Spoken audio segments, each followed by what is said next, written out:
So, Mark, did you see Fremont Gramps out there having the time of his life? Wheelchair, belligerent. What more could you ask for out of a video? Yeah, you guys are probably gonna have to go to the link and watch the whole thing because I'm sure we're gonna have to blur a whole bunch of it out. But it is pretty epic. Yeah, it was as he drives away, like the liquid explodes all over the officers. It's all good stuff, and it's perfectly Vegas. I love the spin out when he does the spin around 360.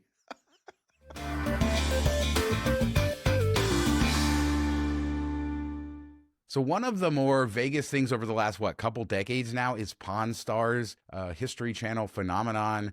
I think, what did it run, 17 seasons? I want to say that off the top of my head. I don't have that written down here, but a long, long time. And we even talked maybe a year ago or sometime recently how Pawn Stars was ending and how they had no kind of contract with the History Channel, no future, and how Rick Harrison started his own podcast, Pawn Stars After Dark, or Pawn Shop After Dark, or something like that. And then Corey, his son, moved to Mexico and started his own podcast, and it seemed like the whole empire was dead. Well, apparently Pawn Stars is coming back for another season on History Channel. Corey's staying in Mexico to do his podcast, so you're going to have his dad and Chum Lee doing Pawn Stars. And I guess Corey knew nothing about this when Johnny Katz reached him for comments. So I don't know if there's like a drama going on or he's just chilling in Mexico, doesn't care. It does sound like there's some family drama. At least that's the way I read it. That, I mean, why wouldn't your dad tell you that they were relaunching the show if you were part of it for so long? And even if you knew that he wasn't going to be back, just be like, hey, heads up, we're thinking about doing this. If you want to, cool. But I'm guessing you want to stay in Mexico, which I get. And it doesn't seem like that conversation happened.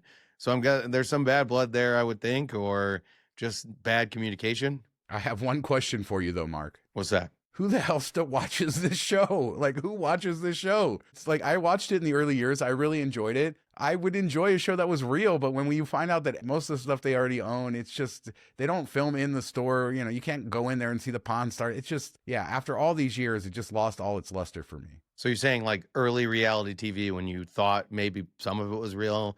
And so has all of reality TV been ruined for you now that you know it's all fake drama? No, they just don't fight enough. If we added some fist fights into the Pawn Store, I would be much happier. But yeah, I'm glad to see this is a Vegas institution, so it's cool. And there's all the little shops around town from the experts that he had on the show over the years, like Count's Cars, and I think the toy shop in Neonopolis. And it's always been this kind of cool ecosystem. And I'm glad that it is coming back, even if it's without Corey. And I admit I haven't seen any of their recent seasons. But yeah, there's somebody still watching it, so that's good. But let's talk Guitar Tower. Now, on the last show, you had mentioned how the Waldorf Astoria, the lobby there, might have an amazing view of the Guitar Tower. And I agreed with you, and I still agree with you because I think you're going to get a decent view of it. But I happened to find B-roll to throw into the show, and I was just noticing that that stupid Cosmo Tower is blocking everything. Stupid Cosmo. No, it does seem like you might not get the bottom parts of it, but I think you'll still see the upper half or so, and you'll definitely see the light show into the sky. So I think it will be maybe not as good as we thought, not as clear a path as we had hoped, but I think there'll still be some goodness out of it. Yeah, for sure. You'll definitely be able to see it and all the lights and everything going on over there. Speaking of that, Chris Holmes had his drone out. He flew it. Awesome that we have this. Just thanks to him again for sharing all this stuff with the community, these drone shots especially. So the Guitar Tower is currently 330 to 340 feet tall. It looks roughly about the same height, I think, as the Mirage Tower. I didn't look up that exact stuff, but we're also seeing them take out the glass from the old Mirage Tower. So the gold glass is finally going away. The guitar is roughly half-ish built, and things are changing forever. Crazy that it's half-ish, but we still haven't really like made it around the first big curve yet, right? Yeah, I just had to go look it up because I was double checking on the tower because I had thought that they had expanded it up, but I think it's 660 feet. So this would be right about half of what it's supposed to be. I think there's a bootylicious joke in there somewhere, but we'll let it go. That went way over my head. I have no idea. As a reminder, we have our initial merch line, the MTM Vegas Classic Designs, hoodies, hats, shirts, mtmvegas.shop. Check them out. Let's fly over to the Emirates and Wynn Al Marjan Island. They just celebrated topping off the tower, which is going to be the tallest in that emirate by, I don't know, hundreds of feet. This is shaping up to be an incredible property, and they've been sort of releasing a little bit of information. I think it's going to have over 20 restaurants, but they did say 2 restaurants that are going to be there, including Delilah. They're bringing Delilah from Vegas out to the Emirates. I think that makes a lot of sense. It's super popular in Vegas, and it'll fit in really well there. The tower does look spectacular, especially with that backdrop, at least from the view that we're getting, it's just like open water and this thing just shooting into the sky, beautiful gold outside. So I think that's going to be really well done, like everything Wynn, and it will be an amazing place to go see. And they're kind of taking to the past of Steve Wynn and what he's sort of done with art projects. Think of Bellagio and their fine art collection when they opened, Wynn and all of its art. And when they open in spring 2027, it will debut, as they describe it, a museum caliber art collection that brings together masterpieces, iconic works, and newly commissioned pieces by regional and international artists from around the globe. Among the highlights are a 66 million year old Triceratops skull. Also, the tulips sculpture that was at Wynn Las Vegas, that's very famous, is going there as well.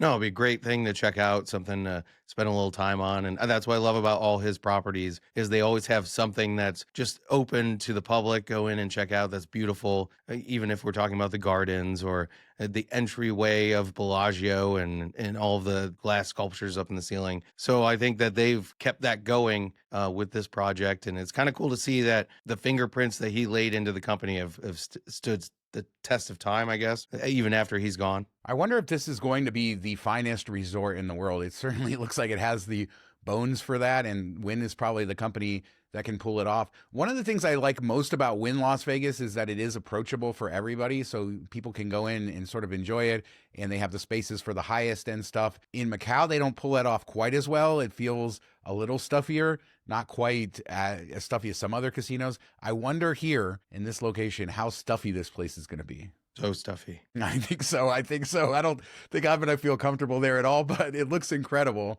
And the Triceratops skull, come on. I don't know if I've ever seen one of those in a casino. No, that's pretty crazy. And usually would only see in like a Smithsonian or something along those lines. Well, the opposite of stuffy is the tiki bar at Excalibur, right? It can't be stuffy because it is a tiki bar at Excalibur in Las Vegas. Chris Holmes has some pictures from inside of there. He says that it's rumored that it's going to be opening up December 15th, which would mean it's already open.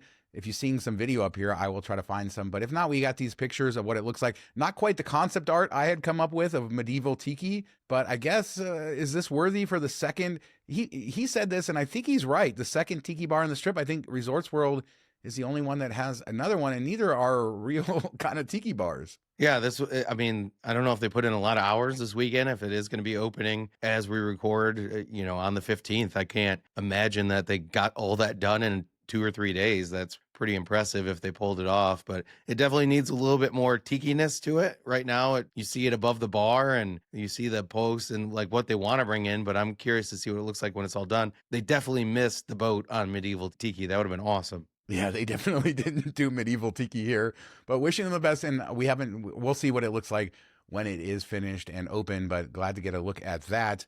I was also at Rio recently, and Eggslut, actually, it was just there yesterday, and Eggslut is out from behind the walls. It will open December 19th, and this is what it looks like. So you got the tables and a nice looking color scheme. I think it's weird to have this sort of fast service here kind of not far from the food hall, but this is an upgrade. And as somebody said on X, it'll probably be quicker to drive from Cosmo, get your Eggslut over at Rio, and then go back. Yeah, I think that was Vegas on Comp that said that, and it's probably true, but this looks like a really nice place.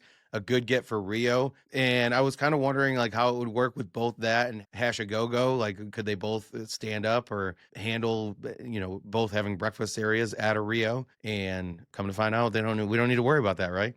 We don't, and I don't quite have all the details here, and I haven't had time to get an answer from them, but I did check into Rio and was told that the Hyatt Globalist breakfast this week will not be in Hash House a Go-Go. It'll be at Guy's Restaurant, and that's because Hash House is rebranding. It sounded to me like Common Kitchen, which is at Virgin. I don't know what it is. It's going to be an in-house concept, she said, with a new menu. So I'm guessing they don't want to pay the franchising fees for Hash House, but Hash House still is a sit-down restaurant. They should still have a sit-down breakfast restaurant similar to that, and this is going to be a 1-week refurbishment, meaning they're just going to change the sign, right? I doubt they're going to change anything inside the restaurant, but yeah, it does seem like Eggslut coming in, Hash House going away. Yeah, it's kind of sad. I know that it's been a problem with Hyatt Globalist, and the breakfast there has always been kind of a mess, and you don't know what you're going to get, and they've been trying to play games, which is weird because we know Hyatt basically pays the full freight of that breakfast, so you would think they'd be super excited to bring people in and be like, hey, yeah, okay, sit down, whatever you want, grab it. We're going to get reimbursed for that. So we'll have to see if maybe this was all about them trying to save money on that, because I feel like that was a big driver of the business there. Was it mostly like globalists sitting there in the morning? It felt like a good mix, and it certainly seemed that restaurant wasn't very busy before the Hyatt partnership, and then it just seemed like it was always full. Service, not really great there. In fact, I would say that that restaurant sort of ruined Hash House A Go Go for me, ruined my enjoyment of the brand. But I mean, the food's fine there. It was Hash House A Go Go food. Service was always a little bit slow and never all too friendly. I don't know if that's because they know that the tip is included or what. I don't feel like the partnership was ever great, or, they Hash House changed the menu. It started with their whole menu, and then they gave you like a 5-item limited menu. Then they set up a buffet, and then it went back to the regular menu. But they moved all the expensive items that had meat in them somewhere else where it would upcharge. For example, the Cobb salad came with chicken, and then it didn't come with chicken. You had to pay $8 more for that, and then that wasn't included, stuff like that. And so whoever owned that restaurant was cheap, and they didn't always have the greatest customer service, but the food is fine. We know Hash House food. It's good. Yeah, I really have always enjoyed it when I've been at the other location. It's just crazy. You're getting reimbursed. You should be like, yes, however you want it. You have this baked in, guaranteed business that is a rarity. What do you think, Globalist Eggslut? You think that'll happen? I don't think so, because I think they want to give a sit down sort of meal, and it's not that. But I think people would take it, maybe the option, and it would probably be cheaper for them to offer that. As a reminder, we have our Patreon. $5 a month gets you access to our weekly after show. Lots of fun behind the channel, things we can't say here. Patreon.com/MTM Vegas for all the information. And thanks to everybody who supports us over there. So Corey over at casino.org, he's been killing it with his articles and his debunking Vegas myths stuff. We've talked about it on the show before. The pink elephant at Circus was one of them that comes to mind. But there was a couple that he was not able to debunk this year. And one of them was Sense in Casinos. And I guess he did all this research dating back to, I guess in 1991, Dr. Alan Hirsch did this study that kind of, in his eyes, proved that different scents could make people gamble more. And then the conspiracy theory is that casinos have been using this information, but he could not find any factual evidence that casinos are pumping in specific smells in order to make you gamble more. Yeah, I mean, what was the old wives' tale, or the urban legend was always they were pumping extra O2 in there to keep you awake, right? That's what I always heard when I, when I was coming up in the gambling circles is, oh yeah, you're always more awake in a casino because that oxygen coming in. So much of our memory is based on scent. So having a scent that you like, I think, is a good selling feature. We see that in hotels and things like that, where they'll even sell candles of the scent. I know we both love the Cromwell scent, which hopefully doesn't go away with the Vanderpump overhaul. But like, I like going in there. As soon as you walk in there, you have that smell and it makes you happy because it's something you like.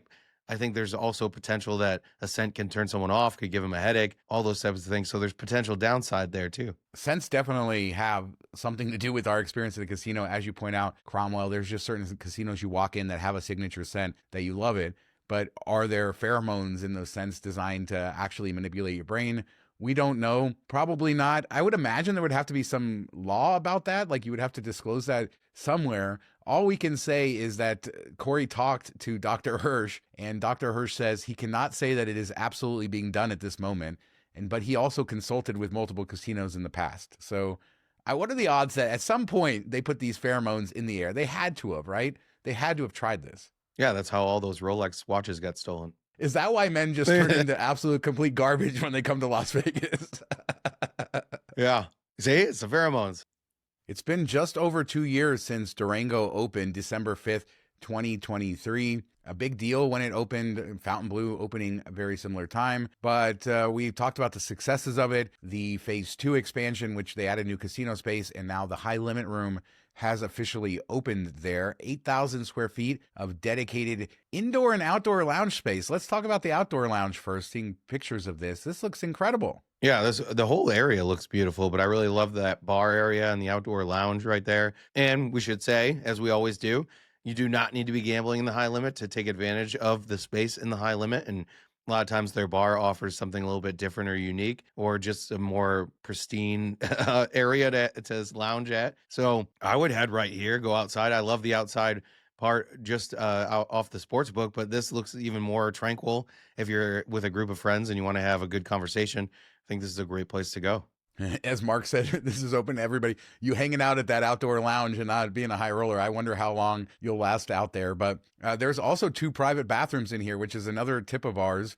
Use the bathrooms in the high limit rooms, and these should be very nice. But they also say that guests in the room will receive dedicated guest service attendant, a full-time hospitality butler, And there's also a cage in there, and then the fancy restrooms. So, as we talk about Vegas becoming more expensive and catering to higher end tourists, higher end clients, this is what we're talking about. A stunning space, crazy chandelier that they have in there, artwork everywhere, just a stunning space to be, outdoor, indoor. And yeah, people are going to pay for that with high bets. And this is where the gaming industry largely is moving, with these high limit rooms, nicer than ever, better amenities than ever. So you can lose $250 a spin.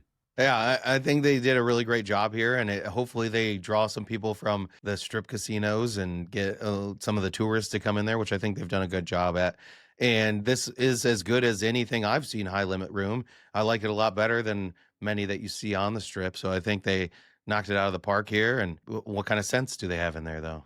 Yeah, it should smell very good. This whole thing gave me Encore vibes. I don't know why. It just reminded me a little bit of Encore. And then you have the windows and the indoor outdoor. That's an advantage that a lot of casinos don't have in their high limit areas, being able to have natural light and all of that. And they really emphasize that here. And they also have a curated cocktail program for high rollers. So they're bringing this. This is clearly a concept, and we'll probably see them bring it to more casinos. But high end wine, champagne, people there to kind of serve it to you. So it's not just you're going there to gamble. It's almost an experience, or at least the way they're describing it. And I'm only saying they're describing it that way because I think at the end of the day, it's still just a high limit room off a locals casino, as nice as it is. Yeah, I think that sounds interesting and something unique that you wouldn't get other places. I do wonder, would it be only like Friday, Saturday busy times, or are they going to have somebody doing butler type service all around the clock? So we'll have to see how it works out in practice. But I think it's a really interesting idea. I mean, we've talked so much about not being cheap, but offering value. And I think that offers value that you might not get at other high limits, where you're getting an extra touch of service. So that will draw you in because you want something to feel special about this experience. And the other part of this expansion, Mark, the parking garage is open too. So now you got 2 giant parking garages. That's more important. But yeah, Durango killing it. 2 years old. Time flies. Isn't it crazy how quickly they got this up, though, compared to other projects we've seen? Yeah, but I mean, they just added part of essentially the regular casino floor. It's not a ton of new stuff, but yeah, the next phase is already under construction. So I'm looking forward to seeing it kind of develop into that full property with the movie theater and all of that sort of stuff. So more to come, exciting stuff. It's all we got at this point. I mean, M opened their new tower. What other new casinos do we have? I guess Hard Rock, but off the strip, nothing else. Yeah, we got a lot of half-built or thought about building projects sitting there. Well, we got Cadence Crossing. I forgot the sexiness that is Cadence Crossing coming very, very soon. But let's close with this. MGM, they have finally paid out their settlement for the data breach stuff. And there was 3 tiers to this, if I remember right. Tier 1 was if they got your social security number. Tier 2, I think passport or driver's license. Tier 3, less information like your name, address. And it was supposed to be what, $25 to $75. I saw people getting as high as $89. You got 50 something dollars. So it all depends on how much of your data was breached. But look for an email if you registered for the class action. And if you didn't register, you're out of luck. Yeah, and it should come in the next 7 to 10 days if you do like Venmo or PayPal, they said. So pretty quick, I think, overall, turnaround, settlement, everything happened fairly fast compared to some of these other ones that we see drag out for like 3-4 years and you completely forget about it. And then they're like, hey, by the way, here's your $22. So still not worth what you probably lost, but our stuff has been out there so many times. I don't know that it matters as much anymore, which is sad to say, but I'm glad to get something out of it. It's funny, the arc of these types of stories, because everybody's upset when their data gets breached and stuff. But then I just saw on the internet this week, everybody just excited about their cash payment. Like, oh, I got $50 coming, $80 coming.